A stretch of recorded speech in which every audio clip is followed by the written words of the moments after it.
നമസ്കാരം. നാട്ടുവർത്തമാനത്തിലേക്ക് സ്വാഗതം. ആദ്യം പ്രധാന വാർത്തകൾ. ടൂറിസം വികസനത്തിന് യുവാക്കളുടെ കൂട്ടായ്മ. ഉത്തര മലബാറിന്റെ മലയോര മേഖലയെ കോർത്തിണക്കി പദ്ധതി. സാഹസിക ടൂറിസത്തിന് ഊന്നൽ.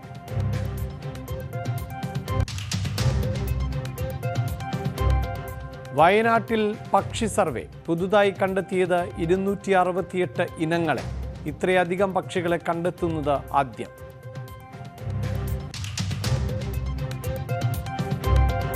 എറണാകുളം വാരപ്പെട്ടിയിൽ ധാന്യകൃഷിക്ക് തുടക്കം. മില്ലറ്റ് ഗ്രാമം പദ്ധതിയുടെ ഭാഗമായി കൃഷി. ചെറുധാന്യ കൃഷിയിലേക്ക് കൂടുതൽ കർഷകർ.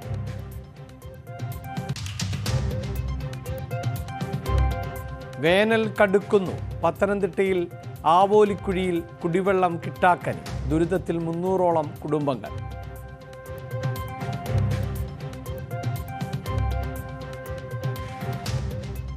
ടൂറിസം മേഖലയിൽ ശ്രദ്ധേയമായി യുവാക്കളുടെ കൂട്ടായ്മ. ഉത്തര മലബാറിൻ്റെ മലയോര മേഖലകളെ കോർത്തിണക്കിയാണ് സാഹസികതയുടെ ഈ പുതിയ ലോകം. ടൂറിസത്തിലൂടെ വികസനം എന്നതാണ് കൂട്ടായ്മയുടെ ലക്ഷ്യം.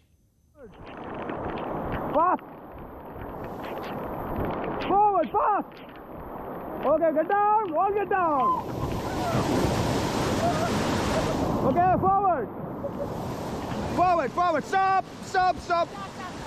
Back pedal, back. Stop, stop, all stop. Kasaragod, Kannur ജില്ലകളുടെ കിഴക്കൻ മേഖലകളായ ഈസ്റ്റളേരി, ചെറുപുഴ പഞ്ചായത്തുകളെയും കർണാടകത്തെയും തേജസ്വിനി പുഴയുടെ അനുബന്ധ പ്രദേശങ്ങളും കോർത്തിണക്കിയാണ് യുവാക്കളുടെ നവസംരംഭം. മലയോര മേഖലയിൽ നിരവധി വിനോദസഞ്ചാര കേന്ദ്രങ്ങളുണ്ടെങ്കിലും അവയെ കണ്ടെത്തുവാനോ അടിസ്ഥാന സൗകര്യങ്ങൾ വികസിപ്പിക്കുവാനോ ആരും തയ്യാറാകുന്നില്ല. മലയോര മേഖലയിലെ സൗന്ദര്യം പുറം ലോകത്തേക്ക് അറിയിക്കുക എന്ന ലക്ഷ്യത്തോടെയാണ് ഇവരുടെ പ്രവർത്തനം. സമാന ചിന്താഗതിക്കാർ ഒരുമിച്ചുകൂടിയാണ് സംരംഭവുമായി മുന്നോട്ടു പോകുന്നത്.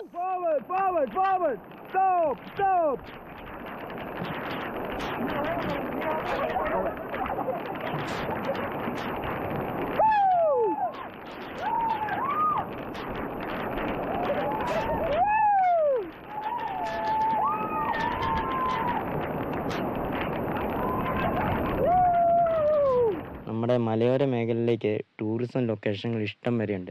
പക്ഷെ ആരും അത് മുൻകൈ എടുത്ത് മുന്നോട്ട് കൊണ്ടുവരുന്നില്ല. ഇത്രയും നാളായിട്ട് നമ്മുടെ മലയോര മേഖല ഒന്നിനെ പുറകോട്ട് വലിഞ്ഞുകൊണ്ടിരിക്കുകയാണ്.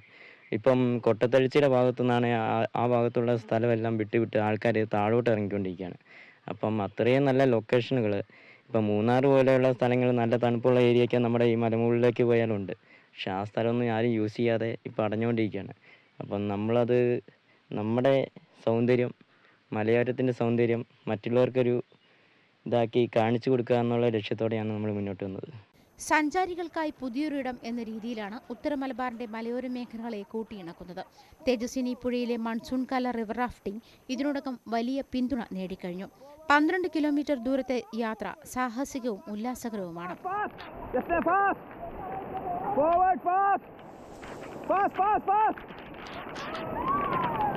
Stop, stop, back pedal. Forward, forward, forward, forward, forward, forward. Back, back, back pedal. Back, back, back, all back. Stop, stop, stop. Stop, stop, stop. Forward, forward, forward, forward. Get down, get down, get down, all get down. Okay, good, good, good, okay. സഞ്ചാരികൾക്ക് പ്രിയപ്പെട്ട സ്ഥലമാണ് ഒടകൊല്ലി natural cave. നിഗൂഢതകൾ ഏറെ നിറഞ്ഞ യാത്ര. 1 kilometre ഗുഹാവീതിയിലൂടെ വലിയ പാറക്കെട്ടുകളും ഗർത്തങ്ങളും താണ്ടി ശിലാകഷ്ണങ്ങളും വെള്ളച്ചാട്ടങ്ങളും നിറഞ്ഞ ത്രസിപ്പിക്കുന്ന ഒരു യാത്ര. കാസർഗോഡ് ഈസ്റ്റളേരി പാലാവയലിൽ നിന്നും 2.5 കിലോമീറ്റർ സഞ്ചരിച്ചാൽ ഓടക്കൊല്ലിയിലെത്താം. തേജസ്വിനി പുഴയുടെ തീരത്തുള്ള ആയന്നൂർ തീരം വാട്ടർ സ്പോർട്ട് പാർക്കും മീൻതുള്ളി വാട്ടർഫോൾസും കുട്ടികളും മുതിർന്നവരും ഒരുപോലെ ആസ്വദിക്കുന്ന ഉല്ലാസ കേന്ദ്രങ്ങളാണ്.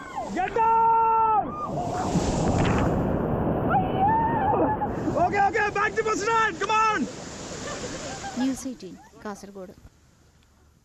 വയനാട്ടിൽ നടത്തിയ പക്ഷി സർവേയിൽ 268 ഇനം പക്ഷികളെ കണ്ടെത്തി. വയനാട് വന്യജീവി സങ്കേതത്തിന്റെ നേതൃത്വത്തിൽ സൗത്ത്, നോർത്ത് വനം ഡിവിഷനുകളുടെ സഹകരണത്തോടെയായിരുന്നു സർവേ. ജില്ലയിൽ ആദ്യമായാണ് ഒരു സർവേയിൽ ഇത്രയും അധികം പക്ഷികളെ കണ്ടെത്തുന്നത്. വയനാട് 4 ദിവസങ്ങളിലായി നടത്തിയ പക്ഷി സർവേയിലാണ് 268 ഇനം പക്ഷികളെ സംഘം കണ്ടെത്തിയത്. നഗര, അർദ്ധനഗര, തണ്ണീർത്തടങ്ങൾ, ഈർപ്പമുള്ളതും വരണ്ടതുമായ ഇലപൊഴിയും വനങ്ങൾ, ഷോല, പുൽമേടുകൾ, അർദ്ധനിത്യഹരിത വനങ്ങൾ തുടങ്ങിയ മേഖലകളിലായിരുന്നു സർവേ. ഇവിടെ നിന്നായി Banasura laughing thrush, Jerdon's baza, Bonelli's eagle, taiga flycatcher, Legge's hawk eagle, red headed vulture, black stork, red breasted flycatcher തുടങ്ങിയ അപൂർവവും വ്യത്യസ്ത ഇനങ്ങളിലുമായി പക്ഷികളെയും കണ്ടെത്തി. വയനാട് വന്യജീവി സങ്കേതത്തിന്റെ നേതൃത്വത്തിൽ നോർത്ത് സൗത്ത് വനം ഡിവിഷനുകളുടെ സഹകരണത്തോടെയായിരുന്നു സർവേ. 105 പേരാണ് സർവേയിൽ പങ്കെടുത്തത്. ന്യൂസ് 18 വയനാട്. കാർഷിക കേരളം.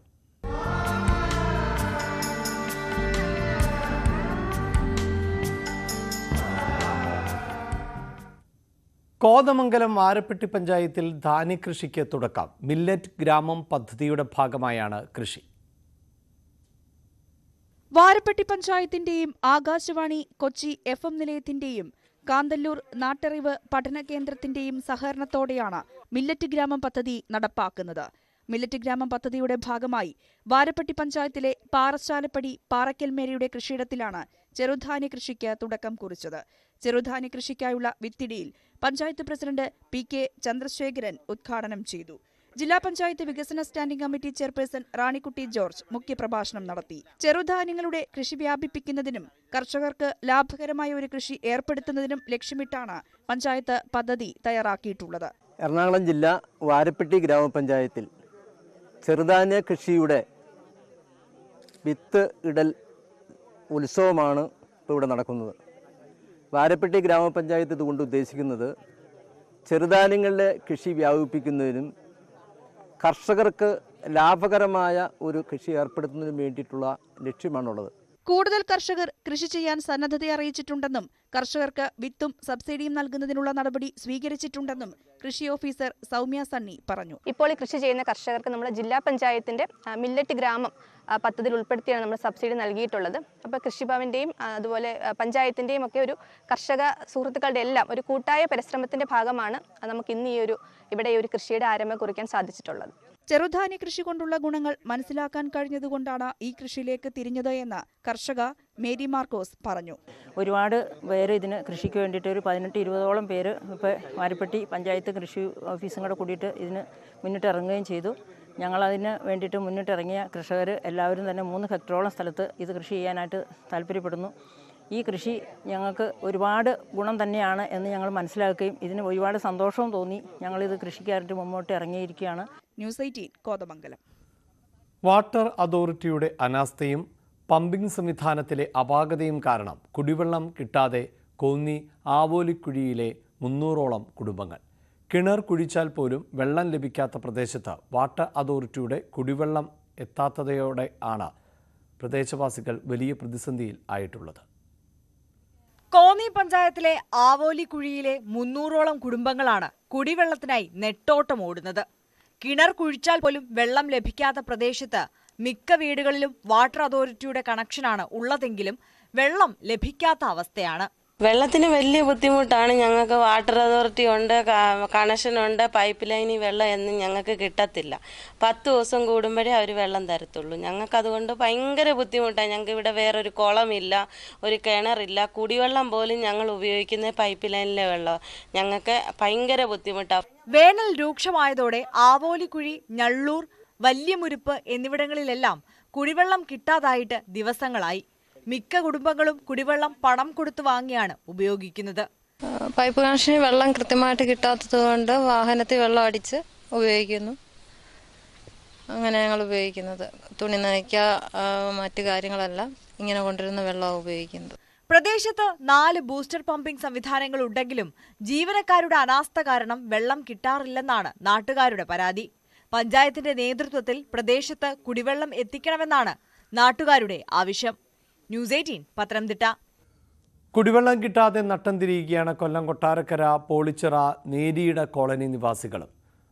വെള്ളം വില നൽകി വാങ്ങിയാലും വാഹന സൗകര്യം ഇല്ലാത്തതിനാൽ ഇത് വീടുകളിലേക്ക് എത്തിക്കുക എന്നതും പ്രയാസകരമാണ്. 10ഓളം കുടുംബങ്ങളാണ് കുടിവെള്ളമില്ലാതെ വലയുന്നത്. വർഷങ്ങളായി കുടിവെള്ള പദ്ധതിക്കായി നിവേദനങ്ങൾ സമർപ്പിക്കുന്നുണ്ടെങ്കിലും ഒരു നടപടിയും ഉണ്ടായിട്ടില്ല.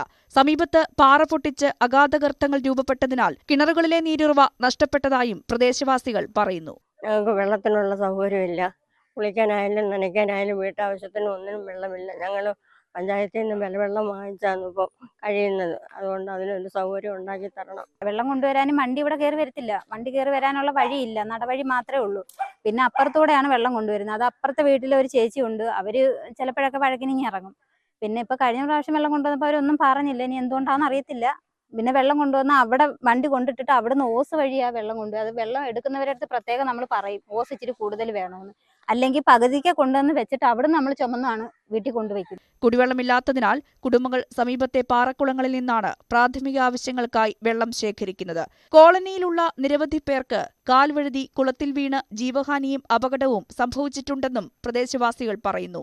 1000 ലിറ്റർ കുടിവെള്ളത്തിന് 550 രൂപ മുടക്കിയാണ് ഓരോ കുടുംബവും കുടിവെള്ളം വാങ്ങുന്നത്. ഞങ്ങൾക്ക് വെള്ളം ഞാൻ ഒരു ആഴ്ച എങ്ങനെയായാലും 1200 രൂപയുടെ വെള്ളം മേടിക്കും. നേരത്തെ 2 ക്ലാക്കുട്ടിയെ കൊണ്ടുവരുന്നത് അതിനെ കുളിപ്പിക്കാനും ഞങ്ങളുടെ ആവശ്യമായിട്ടും എല്ലാം കൂടെ 15 റിങ് ഇറങ്ങിയിട്ടുണ്ട്. പിന്നെ 16 തൊടിയും ഉണ്ട്. 1.25 ലക്ഷം രൂപയിലാക്കി എനിക്ക് ഉണക്കായ വെള്ളമില്ല. ഈ പാറവില താന്നു പോയി. അതിനുമ്പ് ഇഷ്ടം പോലെ വെള്ളം ഉണ്ടായിരുന്നു. പാറവില പണിഞ്ഞ് താന്നപ്പോൾ വെള്ളമെല്ലാം വലിയ നമുക്ക് വെള്ളം കിട്ടത്തില്ല. മിക്ക കുടുംബങ്ങളുടെയും കിണറുകളിൽ പാറയായതിനാൽ താഴ്ചയിലേക്ക് കുഴിയെടുക്കാനും സാധ്യമല്ല. ശാസ്ത്രീയമായ കുടിവെള്ള പദ്ധതികൾ ആവിഷ്കരിച്ച് ജലക്ഷാമത്തിന് പരിഹാരം കാണണമെന്നാണ് നാട്ടുകാരുടെ ആവശ്യം. ന്യൂസ് 18 കൊട്ടാരക്കര.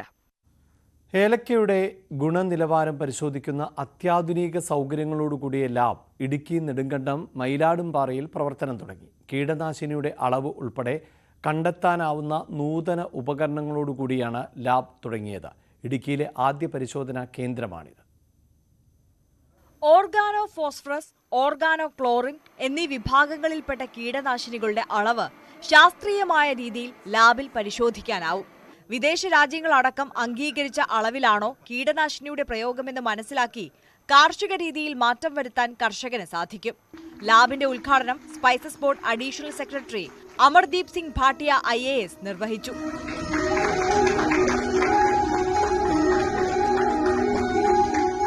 150 ഗ്രാം ഉണങ്ങിയ ഏലക്കയാണ് പരിശോധനയ്ക്കായി നൽകേണ്ടത്. 2 ആഴ്ചയ്ക്കുള്ളിൽ പരിശോധനാ ഫലം ലഭിക്കും.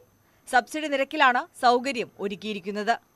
നമ്മൾക്ക് ദിവസവും ഒരു 10 സാമ്പിൾ വരെ ചെയ്യാവുന്ന ഒരു ഫെസിലിറ്റിയാണ് ഇപ്പോൾ ഉണ്ടായിട്ടുണ്ട്. അതിനുവേണ്ട സ്റ്റാഫുകളും എല്ലാം സ്പൈസസ് ബോർഡ് ഉണ്ടാക്കിയിട്ടുണ്ട്. ഈ കർഷക രീതി, അതായത് സുസ്ഥിര കൃഷി അല്ലെങ്കിൽ ഇന്നിപ്പോൾ റീജനറേറ്റീവ് അഗ്രികൾച്ചർ, കൃഷിയിടം എങ്ങനെ വീണ്ടും അതിനെ നല്ല ഭൂമിയാക്കി എടുക്കണം എന്നുള്ള ആ ഒരു ചിന്തയിലൂടെ ചെയ്യുന്ന കർഷകരെ നമ്മൾ അഭിനന്ദിക്കുകയും ആ കൃഷി രീതി ഇനിയും കൂടുതൽ പേരിലേക്ക് വ്യാപിപ്പിക്കുകയും ചെയ്യാനായിട്ട് ബോർഡിന്റെ ഭാഗത്തുനിന്ന് പല ശ്രമങ്ങളും നടത്തുന്നുമുണ്ട്.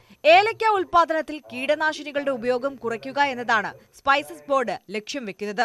ടെസ്റ്റിംഗിലൂടെ കീടനാശിനിയുടെ അളവ് കണ്ടെത്താനാവുമെങ്കിലും കയറ്റുമതിക്കുള്ള രേഖയായി ഇത് ഉപയോഗിക്കാൻ കഴിയില്ല. ഏലം ഗവേഷണ കേന്ദ്രം ഡയറക്ടർ ഡോക്ടർ AB രമശ്രീ അധ്യക്ഷത വഹിച്ച യോഗത്തിൽ Dean Kuriakose MP, spices board secretary D Sathyan, Padmashri Chandrashekhar Singh Raghuvanshi തുടങ്ങിയവർ പങ്കെടുത്തു. ന്യൂസ് 18 ഇടുക്കി. കൊതിയൂറും വിഭവങ്ങളുമായി Palakkad Keezhayur government UP school food fest സംഘടിപ്പിച്ചു. ഇതോടൊപ്പം സയൻസ് മേളയും നടന്നു. നാടൻ വിഭവങ്ങളും ശീതളപാനീയങ്ങളും പോഷകാഹാരങ്ങളും ഉൾക്കൊള്ളിച്ചുകൊണ്ടായിരുന്നു food fest. Keezhayur government UP സ്കൂളിലായിരുന്നു രുചിയുടെ മേള ഒരുക്കിയത്. വിദ്യാർത്ഥികളുടെ കഴിവുകൾ പ്രകടമാക്കുന്ന സയൻസ് ഫെസ്റ്റും നടന്നു.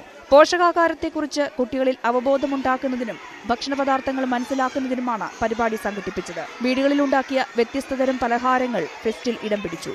നഗരസഭാ ചെയർപേഴ്സൺ O ലക്ഷ്മിക്കുട്ടി ഉദ്ഘാടനം ചെയ്തു. 1 മുതൽ 7 വരെ ക്ലാസുകളിലെ വിദ്യാർത്ഥികൾക്കായാണ് ഫെസ്റ്റുകൾ നടന്നത്. News 18 Palakkad.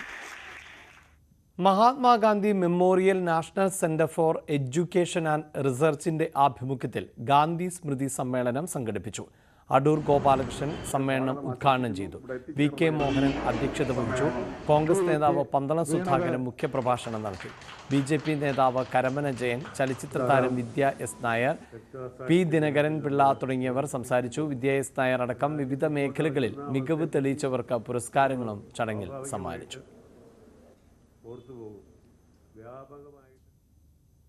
Santhosh trophy football മത്സരത്തിനായി സംസ്ഥാന ടീം പരിശീലനം തുടരുകയാണ്. കോതമംഗലം മാർ അത്തനേഷ്യസ് കോളേജ് ഗ്രൗണ്ടിൽ ആണ് പരിശീലനം. സന്തോഷ് ട്രോഫി ഫുട്ബോൾ ടൂർണമെന്റിന്റെ ഫൈനലിൽ തയ്യാറെടുക്കുകയാണ് കേരള ടീം. ഈ മാസം 21-ന് അരുണാചൽ പ്രദേശിൽ നടക്കുന്ന മത്സരത്തിൽ വിജയം നേടാനാകുമെന്ന ആത്മവിശ്വാസത്തിലാണ് ടീം. ഇതിനായി കടുത്ത പരിശ്രമത്തിലാണ് കേരള ടീം. 22 പേരടങ്ങുന്ന കേരള സംഘം ഈ മാസം 15 വരെ കോതമംഗലത്ത് പരിശീലനം തുടരും. രാവിലെ 7:30 മുതൽ 9 വരെയും വൈകിട്ട് 4 മുതൽ 6:30 വരെയുമാണ് മാർ അത്തനേഷ്യസ് കോളേജ് ഗ്രൗണ്ടിൽ പരിശീലനം. നിജോ ഗിൽബർട്ടാണ് കേരളത്തിന്റെ നായകൻ. സദീവൻ ബാലൻ മുഖ്യ പരിശീലകനാണ്. കോതമംഗലം MA കോളേജിന്റെ താരമായ നിധിൻ മധു ഉൾപ്പെടെ 22 പേരടങ്ങുന്ന കേരള സംഘമാണ് കോതമംഗലത്ത് പരിശീലനം നടത്തുന്നത്. കഴിഞ്ഞ പ്രാവശ്യത്തെ തെറ്റുകൾ മനസ്സിലാക്കിക്കൊണ്ടാണ് മത്സരത്തിന് തയ്യാറെടുക്കുന്നതെന്നും നല്ല കോച്ചും ഒത്തിണക്കമുള്ള ടീമുമുള്ള കേരളം കപ്പ് തിരിച്ചുപിടിക്കുമെന്നും ക്യാപ്റ്റൻ നിജോ ഗിൽബർട്ട് പറയുന്നു. പ്രതീക്ഷയിലാണ് ക്യാമ്പ് സ്റ്റാർട്ട് ചെയ്തിരിക്കുന്നത്. പിന്നെ കോച്ച് പറഞ്ഞ പോലെ ഒരുപാട് മാറ്റങ്ങൾ ചിലപ്പോൾ വന്നെന്ന് വരും. പിന്നെ ഇപ്പോൾ ക്യാമ്പ് വിചാരിച്ച രീതിയിൽ സ്റ്റാർട്ട് ചെയ്യാൻ പറ്റുന്നില്ല. കാരണം KPL മാച്ചസ് കൂടെ നടക്കുന്നതുകൊണ്ട് പ്ലേയേഴ്സ് അവിടെ ഇവിടെ ട്രാവൽ ചെയ്ത് നിൽക്കുന്നു. പക്ഷെ ഉള്ളത് കൊണ്ട് നല്ലൊരു ക്യാമ്പാണ് ഇപ്പോൾ നടക്കുന്നത്. നല്ലൊരു പ്രതീക്ഷയിലാണ് പോകുന്നത്. കാരണം കഴിഞ്ഞ റൗണ്ടിൻ്റെ ആ ഒരു മിസ്റ്റേക്ക് മനസ്സിലാക്കിക്കൊണ്ട് നല്ല രീതിയിൽ സ്റ്റാർട്ട് ചെയ്യാനാണ് ഉദ്ദേശിക്കുന്നത്. പ്രതികൂല സാഹചര്യങ്ങളെ മറികടന്ന് നല്ല പ്രകടനം കാഴ്ചവെക്കുമെന്നും എതിരാളികൾ ശക്തരായതുകൊണ്ട് കടുത്ത മത്സരമാണ് പ്രതീക്ഷിക്കുന്നതെന്നും കോച്ച് സദീവൻ പറഞ്ഞു. എപ്പോഴും വിജയത്തിൽ കുറഞ്ഞൊരു പ്രതീക്ഷയുമില്ല. നമുക്ക് കഴിഞ്ഞ ക്വാളിഫയിങ് റൗണ്ടിൽ പ്രിപ്പറേഷൻ അധികം സമയം കിട്ടിയില്ല. മഴ കാരണം ഒരുപാട് ദിവസങ്ങൾ മിസ്സായി. അതുകൊണ്ട് കുറച്ച് ഫിസിക്കൽ പ്രിപ്പറേഷന് വേണ്ടിയിട്ടാണ് നമ്മൾ നേരത്തെ ഈ ക്യാമ്പ് സംഘടിപ്പിച്ചതും സ്റ്റാർട്ട് ചെയ്തതും. പക്ഷേ അതിനിടയിൽ KPL വന്നത് കാരണം ക്ലബ്ബുകൾക്ക് അവരുടെ കളിക്കാരെ വിട്ടുകൊടുക്കേണ്ട സാഹചര്യത്തിൽ ഇപ്പോൾ കുറച്ച് ബുദ്ധിമുട്ട് ഉണ്ടാകുന്നുണ്ട് ട്രെയിനിങ്ങിൽ. എന്നിരുന്നാൽ കൂടി നമ്മൾ അരുണാചലിലാണ്, ഹൈ ആൾട്ടിറ്റ്യൂഡിലാണ് കളി.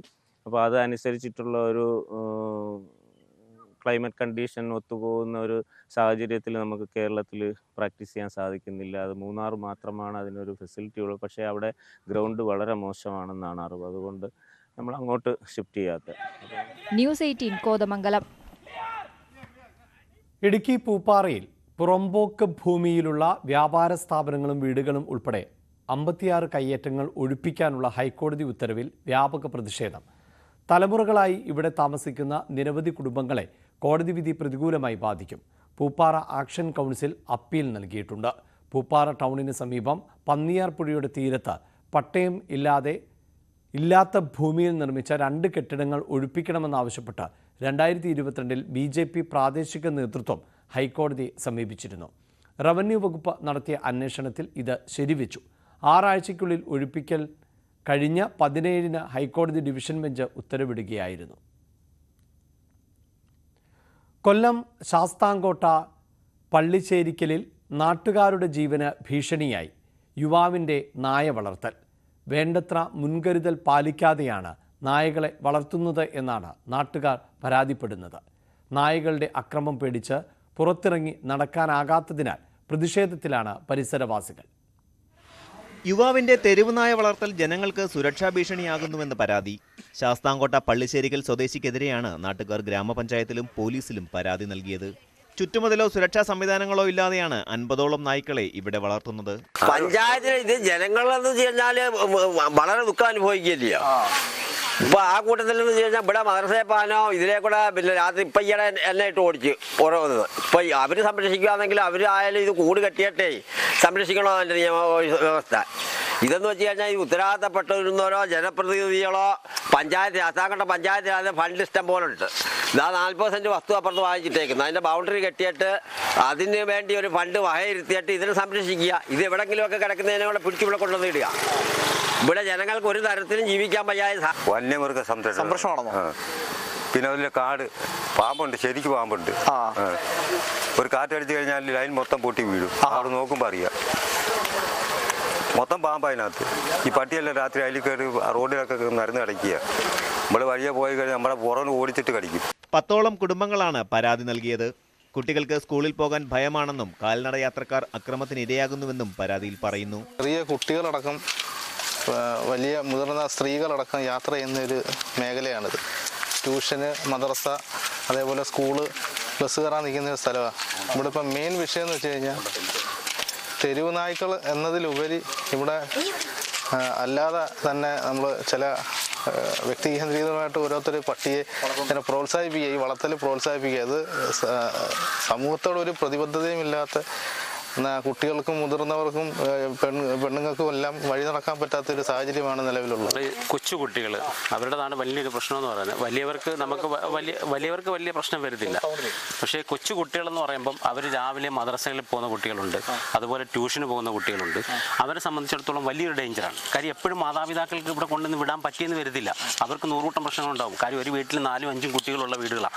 അവർക്ക് മറ്റുള്ള കുട്ടികൾക്ക്, മുതിർന്ന കുട്ടികൾക്ക് സ്കൂളിൽ പോകാൻ അവർക്ക് വേണ്ട സൗകര്യം ചെയ്തു കൊടുക്കുമ്പം ഈ കൊച്ചു കുട്ടികളെ റോഡിൽ കൊണ്ടുവിട്ടിട്ട് പോലും അവർക്ക് ഉറപ്പില്ല. അതുപോലെ രാവിലെ തന്നെ നിരവധി നിങ്ങൾക്ക് ഇവിടുന്ന് കാണാം, ഒരുപാട് സ്കൂൾ കുട്ടികൾ ഇതുവഴി യാത്ര പോകുന്നവരാ. അവർക്കൊക്കെ ആശങ്കയാണ്. ഞങ്ങളിവിടെ വീട് വെക്കുന്നതിന് മുമ്പേ ഉണ്ട് ഒരു 50 പട്ടികളൊന്നും അല്ല.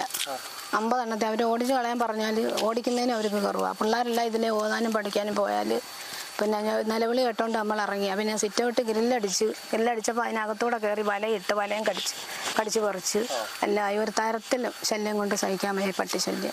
നിരവധി പേർ നായ്ക്കളുടെ അക്രമത്തിന് ഇരയായിട്ടും ഒരു നടപടിയും ഉണ്ടായില്ലെന്നും നാട്ടുകാർ ആരോപിക്കുന്നു. ന്യൂസ് 18 ശാസ്താംകോട്ട. പാലക്കാട് ഒറ്റപ്പാലം പനമണ്ണയിൽ വയോധികയുടെ കണ്ണിൽ മുളകുപൊടി എറിഞ്ഞ് സ്വർണ്ണമാല മോഷ്ടിച്ച കേസിൽ 38കാരി അറസ്റ്റിൽ. പനമണ്ണ ചക്കുള്ളിപ്പറമ്പിൽ ഗീതയാണ് അറസ്റ്റിലായത്. മോഷണത്തിന് ശേഷം ഗീതയുടെ ചെരുപ്പും കയ്യിലുണ്ടായിരുന്ന കവറും അതിക്രമത്തിന് ഇരയായ ലക്ഷ്മിക്കുട്ടിയുടെ വീട്ടിൽ നിന്നും കണ്ടെടുത്തിരുന്നു. തിരുവനന്തപുരം പോത്തൻകോട് ചാത്തൻപാട് തേനീച്ചയുടെ കുത്തേറ്റ് 6 പേർക്ക് പരിക്ക്. ചാത്തൻപാട് സ്വകാര്യ എൻട്രൻസ് കോച്ചിംഗ് സെന്ററിലായിരുന്നു സംഭവം. കോച്ചിംഗ് സെന്ററിൽ നിന്നും നിർമ്മാണ സാധനങ്ങൾ കയറ്റാൻ എത്തിയ കയറ്റിറക്ക് തൊഴിലാളികൾക്കാണ് കുത്തേറ്റത്. മീനാറ സ്വദേശികൾക്കാണ് ആക്രമണത്തിൽ പരിക്കേറ്റത്. 3 പേരുടെ നില ഗുരുതരമാണ്. ഇവരെ മെഡിക്കൽ കോളേജിലേക്ക് മാറ്റി. കെട്ടിടത്തിന് മുകളിൽ നിരവധി സ്ഥലങ്ങളിൽ വലിയ തേനീച്ചക്കൂടുകൾ ഉണ്ട്.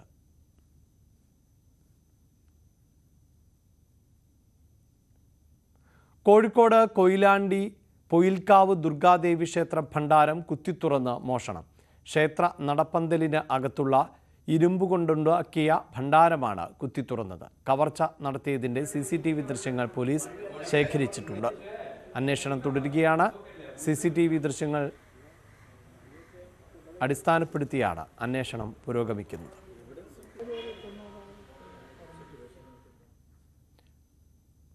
പട്ടാമ്പി ഗവൺമെൻറ് സംസ്കൃത college NCC unit trekking camp സംഘടിപ്പിച്ചു. കരിങ്കല്ലത്താണി, തൊടുകാപ്പുകുന്ന് എക്കോ ടൂറിസം വനപ്രദേശം, പെരിന്തൽമണ്ണ, കൊടികുത്തിമല എന്നീ മേഖലകളിലാണ് ട്രക്കിംഗ് നടത്തിയത്. പ്രകൃതിയെ അടുത്തറിയുന്നതിനും പ്രകൃതി സംരക്ഷണ അവബോധം സൃഷ്ടിക്കാനുമാണ് ട്രക്കിംഗ് ക്യാമ്പ് നടത്തിയത്. കരിങ്കല്ലത്താണി, തൊടുകാപ്പുകുന്ന് എക്കോ ടൂറിസം വനപ്രദേശം, പെരിന്തൽമണ്ണ, കൊടികുത്തിമല എന്നീ മേഖലകളിൽ ആയിരുന്നു trekking. Rock climbing, Swachh Bharat എന്നിവ ട്രക്കിങ്ങിൻ്റെ ഭാഗമായി നടന്നു.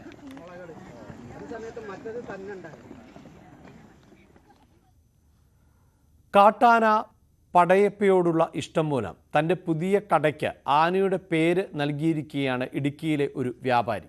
പച്ചക്കറി മാർക്കറ്റിലെ വ്യാപാരിയായ രമേശ് ആണ് സൂപ്പർ മാർക്കറ്റിന് പടയപ്പ എന്ന് പേരിട്ടത്. മൂന്നാറിലെ ജനവാസ മേഖലയിൽ സ്ഥിരം സാന്നിധ്യമുള്ള കാട്ടാന പടയപ്പയെ എല്ലാവർക്കും പരിചിതമാണ്. അതുകൊണ്ടാണ് തൻ്റെ പുതിയ സ്ഥാപനത്തിന് പടയപ്പ സൂപ്പർ മാർക്കറ്റ് എന്ന പേര് നൽകിയത് എന്ന് ഉടമ രമേശ് പറയുന്നു.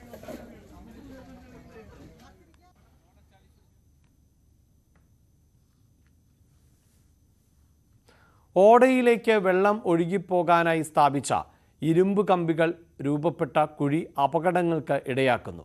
പരാതിപ്പെട്ടിട്ടും അധികൃതർ തിരിഞ്ഞു നോക്കുന്നില്ല എന്നാണ് നാട്ടുകാരുടെ ആക്ഷേപം. പുനലൂർ കുന്നിക്കോട് പാതയിൽ വിളക്കുടി അമ്പലം ജംഗ്ഷനിലാണ് ഓടയ്ക്ക് മുകളിൽ അപകടകരമായ വിധം വലിയ കുഴികൾ രൂപപ്പെട്ടത്. വിളക്കുടി ജംഗ്ഷനിൽ നിന്നും LP സ്കൂളിലേക്കുള്ള വഴി. ഇത് തുടങ്ങുന്നത് ദേശീയപാതയിലെ ഓടയ്ക്ക് മുകളിലൂടെയാണ്. റോഡിൽ നിന്നും ദേശീയപാതയുടെ വശങ്ങളിൽ നിന്നും ഒഴുകിയെത്തുന്ന വെള്ളം ഓടയിലേക്ക് പതിക്കുന്നതിനായി ഓടയ്ക്ക് മുകളിൽ റോഡ് മുറിച്ച് പൈപ്പുകൾ സ്ഥാപിച്ചിരുന്നു. കാലപ്പഴക്കത്താൽ ഇവ തകർന്നാണ് അപകട കുഴികൾ ഉണ്ടായത്. മാസങ്ങൾ കഴിഞ്ഞിട്ടും നവീകരിക്കാൻ നടപടിയില്ല. കഴിഞ്ഞ 1 മാസക്കാലമായി ഈ റോഡിന്റെ അവസ്ഥ ഇതാണ്. ഈ റോഡിൻ്റെ അവസ്ഥയിൽ ഞങ്ങൾ ഒരുപാടടുത്ത് പരാതിപ്പെട്ടു, പഞ്ചായത്തിൽ പറഞ്ഞു.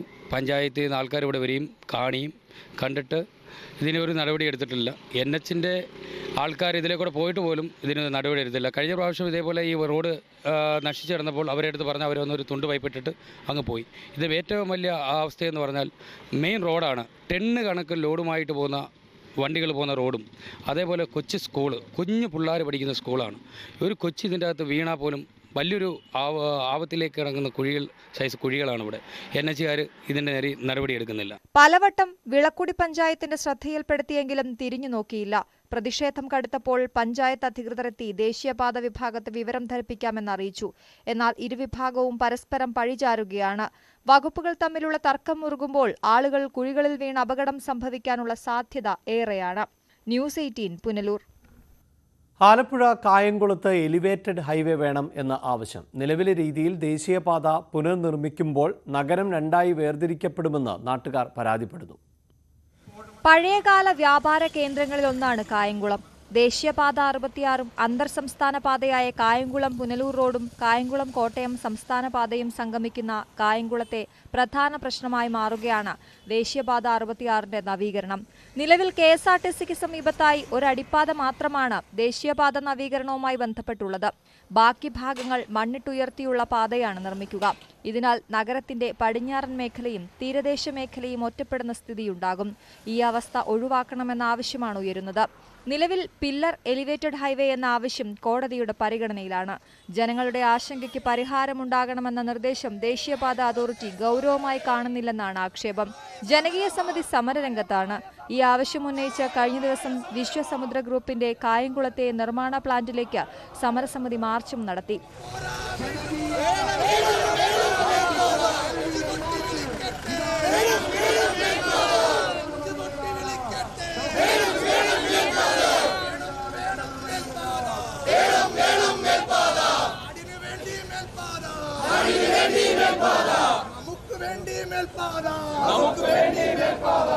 സമരം കൂടുതൽ ശക്തമാക്കാനുള്ള തയ്യാറെടുപ്പിലാണ് സമരസമിതി. നഗരത്തിൽ എലിവേറ്റഡ് ഹൈവേ നിർമ്മിച്ചാൽ നഗരവികസനത്തിനും അത് ആക്കം കൂട്ടുമെന്ന് സമരസമിതി പറയുന്നു. ഈ സമരം കൂടുതൽ ജനകീയമായ പങ്കാളിത്തത്തോടുകൂടി നടപ്പാക്കേണ്ടതാണ്. ആയിരക്കണക്കിന് ആളുകൾ ദേശീയപാതയിലേക്ക് വരേണ്ടതായിരിക്കുകയാണ്. ഇതിന്റെ പിന്നിലെ ഉദ്ദേശത്തെ സംബന്ധിച്ച് സമരസമിതി ഇതിനകം തന്നെ പുറപ്പെടുവിച്ചിട്ടുള്ള അവരുടെ വാർത്താക്കുറിപ്പുകളും പ്രഖ്യാപനങ്ങളും എല്ലാം വസ്തുതമായി ഇത് ശരിയാണ് എന്നുള്ളത് ഇന്ന് എല്ലാവർക്കും ബോധ്യപ്പെടുത്താൻ അവർക്ക് കഴിഞ്ഞു. ന്യായമായ സമരം, നീതിപൂർവമായ സമരം, സമാധാനപരമായ സമരം.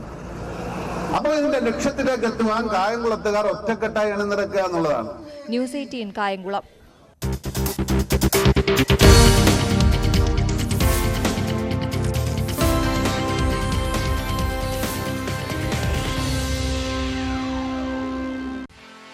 ഇടവേളയ്ക്ക് ശേഷം ISL ആവേശം വീണ്ടും. 1ാം സ്ഥാനം ഉറപ്പാക്കാൻ കേരള ബ്ലാസ്റ്റേഴ്സ്. പരുക്കിനെ മറികടന്ന് മുന്നേറാൻ കഴിയുമോ കൊമ്പന്മാർക്ക്? Kerala Blasters versus Odisha FC.